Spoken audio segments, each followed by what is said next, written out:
Amazonia, my fellow brave warriors of our liberation movement. Accept liberation greetings from me, Comrade Jonah Kuro, today. This day is Wednesday, and today is the 23rd day of the month of August, the year 2023. I'm delighted to be here with everyone again, and my apologies for a little moment of silence. There's so much work going on. We are doing a lot of things in the background, trying to see how to make sure that we re-strategize to recalibrate our struggle, our liberation movement. And I want to extend hearty thanks to all of those who continue by day and by night to do what it takes to contribute to the liberation of our homeland. That said, folks, there are a lot of things going on in the African continent. Something is happening around the world. We can see for ourselves that the power dynamics around the world are seriously at play, and strategists across the board in all of the countries considered stakes on the international scene are busy seeing exactly what to do to either position themselves or get repositioned in the new power play that is ongoing around the world. And I think, and I'm convinced, that as Ambazonians, as Southern Cameroonians, we all know that this concerns us directly because there is a superpower play that can favor us in one way or the other. It can also disfavor us if we do not rise to the occasion to take advantage of what is going on right now, to position ourselves where we eventually get what we want, the freedom we have been seeking for at least 6 decades today. My dear people of Amazonia, you see what is going on in Algeria is not ordinary.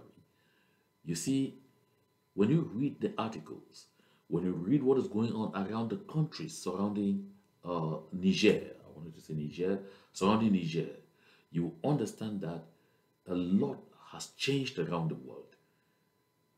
The people who have for a long time been seen as permanent dependents are determined to have their say right now. And you see the degree of solidarity that is ongoing among some countries that are determined to bar the way to the French ambition to do in Niger what they did in Libya, what they did in Cote d'Ivoire under Gbagbo, what they did in Chad. You notice the bravery of some countries like Algeria that from news reports has denied the French permission to use their airspace for any form of activities in Algeria or in Niger. I guess this is because there is a lot of work ongoing being carried out by those who are in support of the liberation of Niger from the evil pangs of neo-colonialism. My people of Ambazonia, I know it's too big trying to make that parallel, to draw the parallel between what is happening out there and what is happening to us. Basically because Niger is a state actor and for now we are a non-state actor. This is the more reason why we need to work so hard to put our acts together. This is the time more than ever before for us to be calling each other, for us to be cooperating with each other, for us to be asking ourselves, where do we fit in the current changing world order? Hell no. Some of us think this is perhaps the time to go out there casting aspersions, ranting, and saying all kinds of inanities. I've decided to call all of those distractions. And I want to say this. Let us remain focused on what is important for us. We agreed as a people when we came away from the ashes of the discussions that took place, or call them pre-talks, with La République du Cameroon in Canada, in the presence of the Canadian government and an observer from the United Nations, or representing the United Nations Secretary General. We agreed as a people that we needed to settle together, to sit together and recalibrate, re-strategize, and come up with a new approach that should see us changing the dynamics of our liberation movement on the ground. any other thing that is not focused towards taking us to this all important conference in Toronto, I consider all of that a distraction. Simply a distraction, and I will not be addressing any of such. I will not be responding to hollow talks that do not in any way contribute to take us towards the direction our people have decided it is time to go. I want to make this clear. Longevity in this liberation movement is no credential. On the contrary, it could really be portraying that we have spent too many years absolutely doing nothing, either simply benefiting from the existence of this struggle and not wishing that it should end, or we definitely do not understand what direction to take. We must be open enough to welcome all those who are coming on board, even just today, but who have the ideas necessary to take us to the promised land, which is called freedom. That is why I will reiterate this thought. I shared it before, that sometimes you need to learn to be quiet even when you have a lot to say. This is a simple response, the only response, the only answer I'll give to all the ranting that I heard from left and right. Listen, folks, I want to take this opportunity to hail all of you who are calling in and who are registering massively for this Southern Cameroons conference that has been scheduled for Toronto in Canada, and it will take place in Canada. In Toronto, Canada, it will be from the 5th to the 8th of October 2023. It will not be moved forward. That's what I'm saying. The conference will be held in Toronto. Toronto is in Canada, and it will go from the 5th. But I'm trying to get some of the stuff here, okay? It will go from the 5th to the 8th of October. And like I said before, do what you can.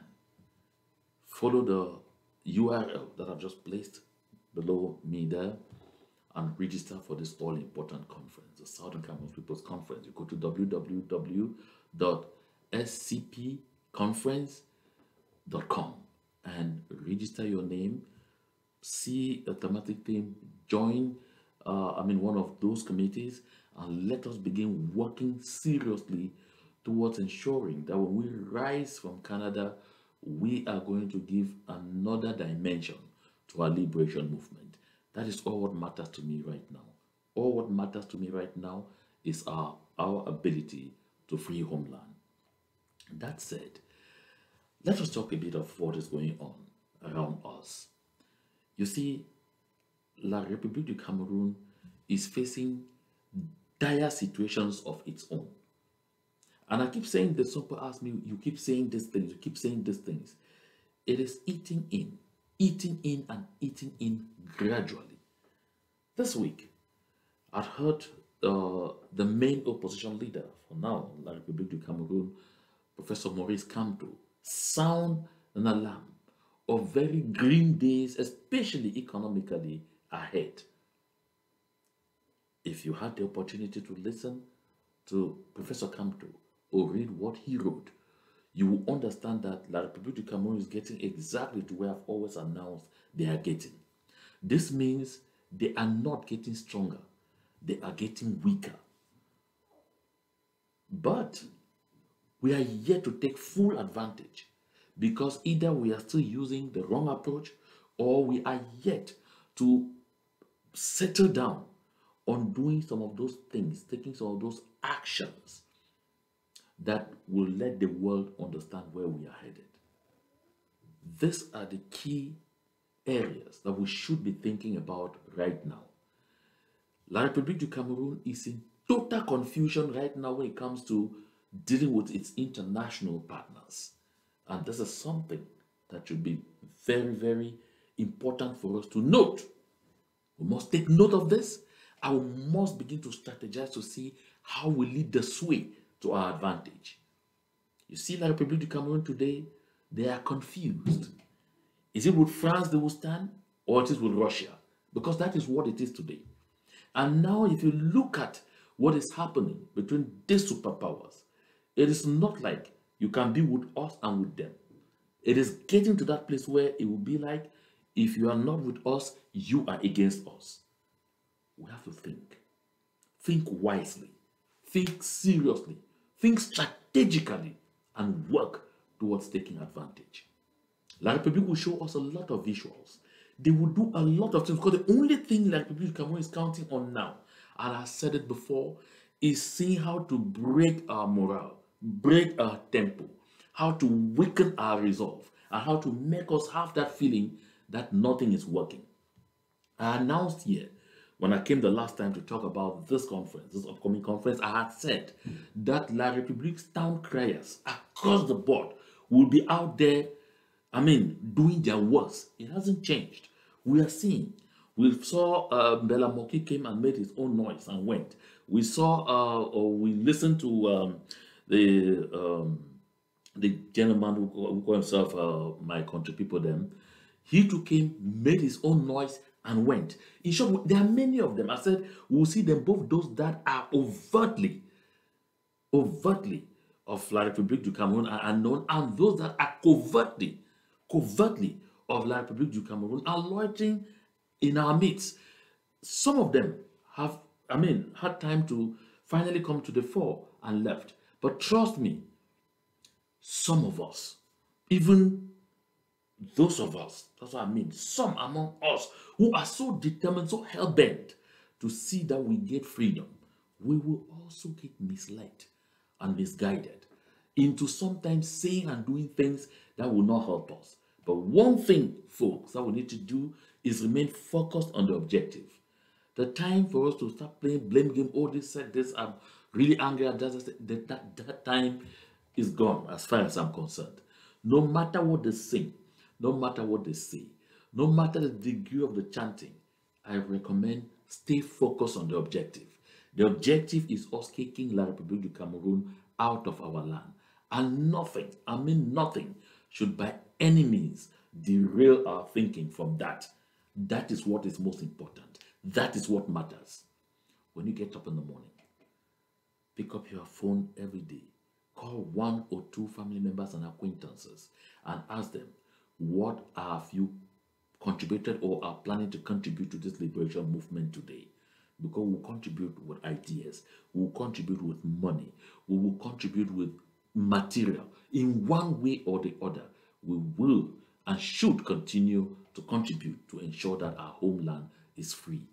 Any talk that comes to you, that's forwarded to your inbox, that does not, any talk that does not in any way promote the cause of our ability to kick La République du Cameroun out of our territory, that talk belongs to the trash. Some take the liberty to share with me and tell me just for your information. I don't even need it. Because like I said, I have decided to close my ears and my eyes to all those inanities and to focus on what will take us to Boya. Anytime anyone out there does something that is helping us lead to that direction, you will find me at your doorsteps, cheering you, urging you on, and asking how to, contribute in making sure that idea, that action that you are starting gains traction. That's what we should do. Take a look at images like this one. Send am for you.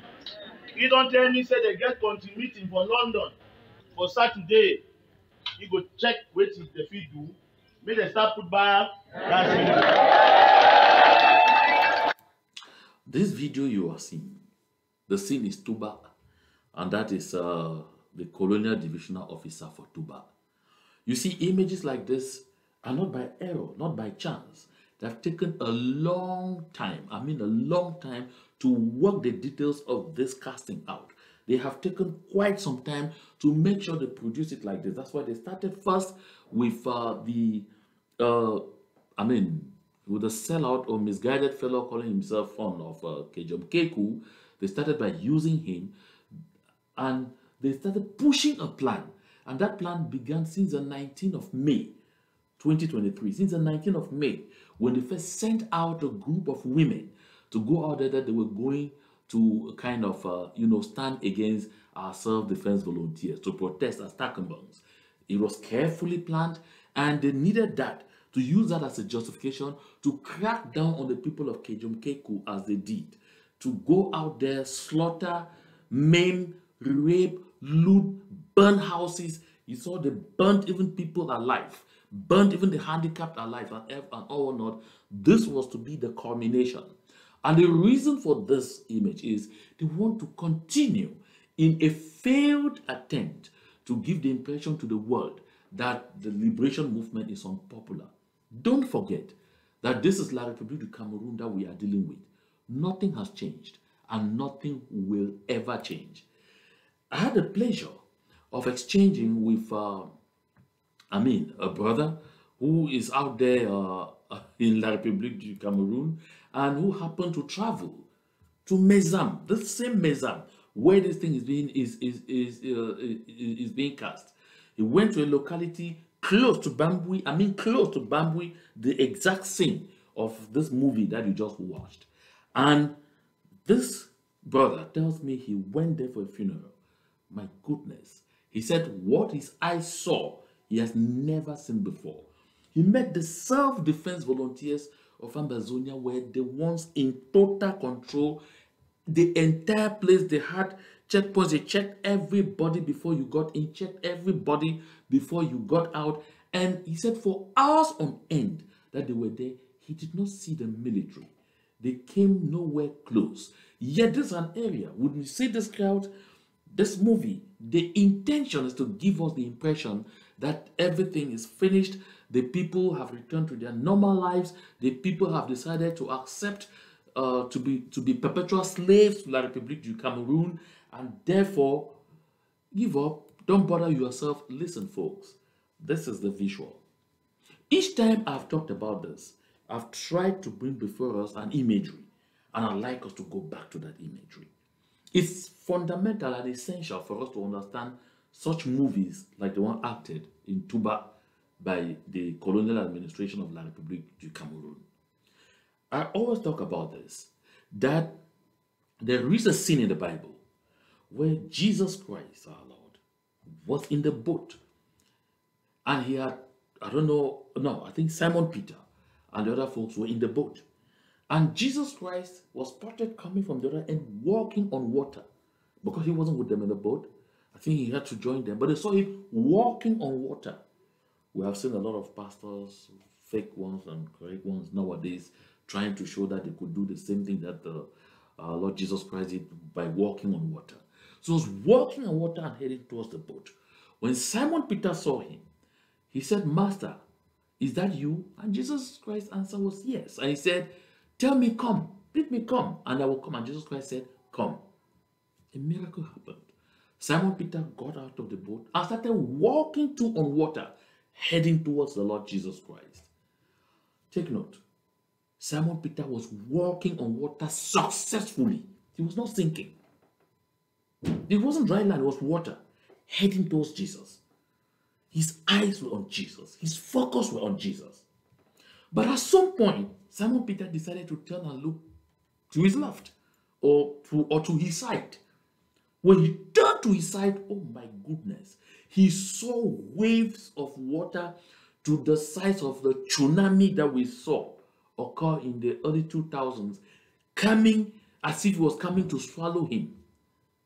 Simon Peter panicked. He feared and he started to sink. What happened? He got distracted. He lost focus. And so this visual, because he decided to turn and look at it, this wall of water had been there all the time that Simon Peter got out of the boat to walk towards Jesus Christ. It had been there. But he did not see because he was focused. His focus was on Jesus Christ. As long as his focus was on where he was headed, he never took note of this, and he had his self-confidence. He was making progress. He was succeeding. But when he decided to get distracted by turning to the side, whoop, everything went. It's the same thing with this liberation movement. That's what I'm talking to us day in, day out. Let us stay focused. Like I said, images like these ones that they are showing you, like people in Cameroon have done just this over the years, over and over. They are meant to distract us. All the ranting that you hear people come and say, "Oh, this one has gone left, that one has gone left, I will see this." All of that thing. Oh, Mr. X has gone right, Mr. B has gone left, Mr. C has gone terrible. Those are the distractions meant to take our focus away from the freedom that we are seeking. That's why I'm inviting you who are watching me right now. And because you're watching me, you're doing the right thing. I'm inviting you who are watching me right now to reach out to family, to friends, to acquaintances, and tell them, don't be distracted, remain focused. Because whether they like it or not, like people Cameroon like it or not, we will be free. We have faced vicissitudes before. We have risen from the ashes of those vicissitudes. We have faced hard times. We have graduated from those hard times. There is no liberation movement in the world that has just gone smooth, without facing moments that it was even thought that they were dead, but they never died. They ended up succeeding. That is exactly what's going to happen to Ambazonia. It's not me saying it, but Ambassador Tipo Nadi and several other actors on the international scene have made clear that Southern Cameroons will be free in spite of even our division in the diaspora. So, my people, I'd like us to stay focused. Do all you can. Reach out to folks, reach out to family members, encourage them to register for this conference. Let us pool our resources together. Let us support each other, and we should make sure that we keep our eyes on the prize. That is where we are headed. Any other thing share of that is a distraction. If you have not registered for this conference, that's the link I'm sharing once more below there, the URL to the conference website, www.scpconference.com, and you will find yourself registering for this all-important conference in Toronto. So this movie that I just showed a while ago, being staged by the colonial divisional officer for Tuba, therefore, should not embarrass anyone. This movie should not confuse anyone. It should not take your focus away from where we are headed. On the contrary, movies like this ones should generate in us that anger, that holy anger that we need to continue doing what we have to do to get La République du Cameroon jetting out of our land. It is something we are capable of doing. It is something we are already working towards, and it is something that we will do. My people of Ambazonia, again, we must stand with each other, shun all kinds of things that can lead to distraction, and focus on what is best for us. La République du Cameroon is in a shambles, a veritable shambles. They have dispatched delegations already twice to Moscow. Why? Because Mr. Paul Biya is telling himself, if these regimes that have been deposed by coups are surviving because Russia is backing them, then perhaps he, Paul Biya, needs Russia not to cause a coup d'etat, but to maintain himself, to insulate himself.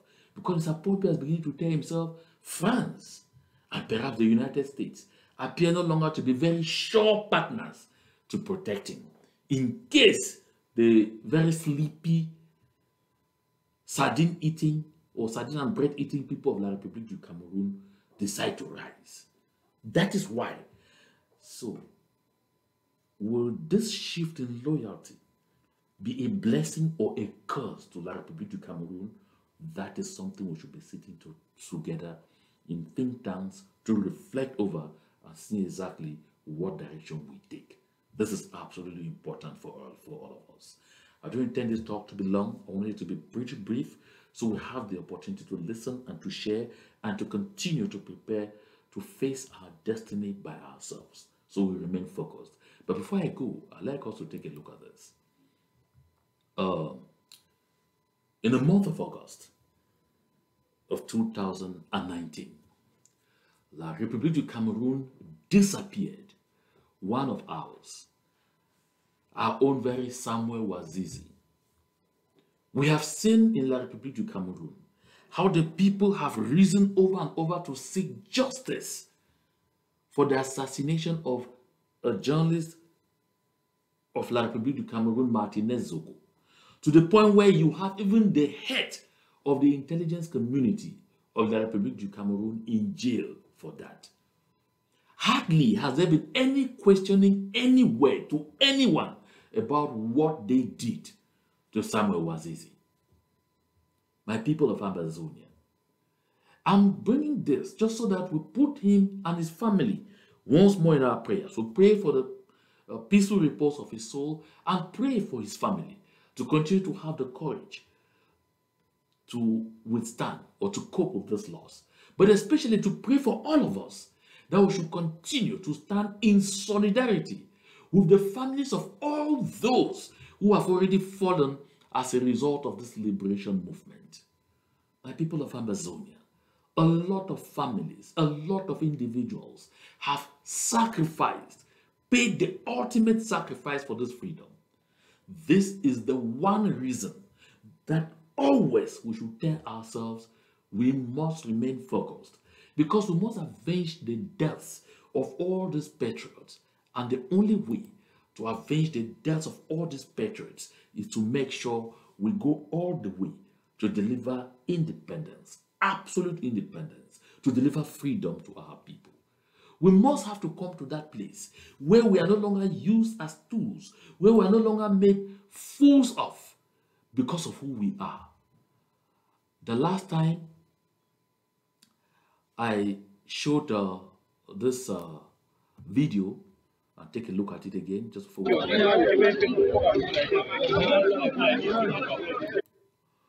These are our youths in COM. They spent weeks with their bare hands struggling to disenclave vital areas that should allow sick people, pregnant women, and the others to be driven to hospitals. That people should be able to have access to amenities. And this is in the 3rd millennium, my people of Ambazonia. And after they will do all of this, struggle like this, with their bare hands, develop blisters and all that for days upon days, some will come and stand there and say they should hail the head of state of La République du Cameroon. Oh yeah, that they should give him a motion of support for giving these young people the opportunity to breathe oxygen that is there free for everybody. For giving these young people the opportunity to even think that they can be free to do this kind of work in their communities. But this is not where we ought to be in the 3rd millennium. We are a self-reliant people. We are a people who generally know how to define our own development priorities and plan how to achieve them. But for 60 years and counting, a system put in place has struggled to make sure we remain not only enclaved, but seriously poor, because they feared that if we got rich, we could ask for our rights. Because they felt that the only way to hold us in slavery and servitude is to impoverish us, is to take us right to the most horrible state of dehumanizing misery, so they could keep us in bondage. Folks, like I said, the time for us to break loose is now. The time for us to destroy those shackles of slavery and servitude upon our lives is now. There will be no more better time than now. That is why I continue to urge us all, let's do everything that it takes to ensure that we get to where we have to get to freedom land. So folks, cast into the ditch every piece of literature shared with you that is not helping to advance this liberation movement. It is not necessary. What we need now is focus. What we need now is cohesion. What we need now is our ability to do the right thing. Don't forget, I've said always, that to do evil, a human being must first of all believe that what he's doing is good. That's Jean-Paul Sartre that says this. And so therefore, those who are bringing all the torture, all the suffering and everything upon us, those in our midst who are helping the enemy to perpetrate this slavery and servitude upon us, one thing they tell themselves is that what they are doing is right. That's why you will find folks like Mbela Moki, Charles, yeah, That's why you find folks like Bella Moki Charles excel in doing things like this one. Excel in celebrating evil. He's celebrating the destruction of his land. He's celebrating the desolation of his people. It is a shame, a huge shame that we get here. But again, as I said a while ago, people like this, they succeed in pushing all this evil on us because they have convinced themselves that what we deserve, that the best thing for us is poverty, is misery, is slavery, and is servitude. Because while we are poor and facing difficulties, making the ends meet, providing the healthcare needs of our families, they are living in plenty because they have access to illicit wealth. And because they have that access to illicit wealth, they need to have a poor caste so that they can be able to cast the difference. That is what defines the minds and souls of these folks. And that is something we must deny them. We cannot give them the pleasure to succeed in keeping us in slavery and servitude for life. Therefore, we must arise and we continue to fight until we get what we want. My people, shake, no day. All my blessed day. To God be the glory.